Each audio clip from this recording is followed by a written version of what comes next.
It was early in the morning, and the servant of Elisha stepped outside, expecting stillness, maybe peace. Instead, he was greeted by terror. An army, vast and violent, had encircled the city. Horses, chariots, soldiers, all sent by the king of Aram for one man, Elisha. Imagine the fear. This wasn't speculation or threat. It was a full-blown siege, and so, like any of us would, the servant panicked. He ran inside, trembling, breathless, and cried out, "Oh no, my lord, what shall we do?" But Elisha didn't flinch. Why? Because his security wasn't rooted in what his eyes could see. It was grounded in the God he trusted. Elisha looked at his terrified servant and said the most counterintuitive thing a man could say in that moment. "Do not be afraid.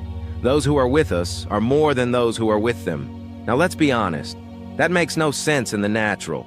The servant looked again and still saw the same reality. 2 men against an army.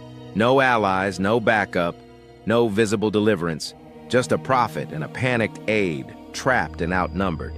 But then Elisha did what every man or woman of faith must do when fear clouds vision. He prayed, not for a miracle to arrive, but for reality to be revealed. "Lord, open his eyes so that he may see." And in that moment, heaven broke through. The servant's eyes were opened, and what he saw changed everything. The mountains, those very hills where the enemy had camped, were ablaze with chariots of fire, horses of heaven, angelic warriors standing guard. They had been surrounded, all right, but not by the enemy, by God's army. And here's the truth. God didn't send help when Elisha prayed, because help was already there. Elisha didn't plead for rescue, he asked for revelation. That's what true faith looks like. It doesn't wait for the evidence, it trusts in the promise. You see, brothers and sisters, this story from 2 Kings 6 isn't just about Elisha, it's about us. It's a window into spiritual reality.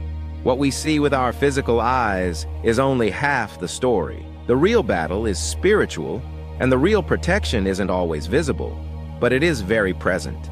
We live in a world where we often feel surrounded by problems, enemies, threats, sickness, lack, fear. But the believer must learn what Elisha knew. We are not alone.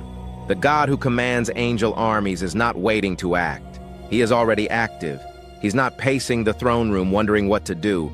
He's already declared the outcome. Victory is not something we achieve. It's something we stand in. So the next time you're tempted to panic, when the bank account looks empty, when the diagnosis looks grim, when the future looks uncertain, don't cry out in despair like the servant. Cry out in faith like Elisha. "Lord, open my eyes," not to what the world is saying, not to what the enemy is doing, but to what you are already doing in the unseen. Because faith isn't about denial, it's about discernment. It's not pretending the battle isn't real. It's knowing that our God is more real. He's present, He's powerful, and He's already working. If this message encouraged you today, don't scroll past. Share it with someone who needs to know that God's help is closer than they think.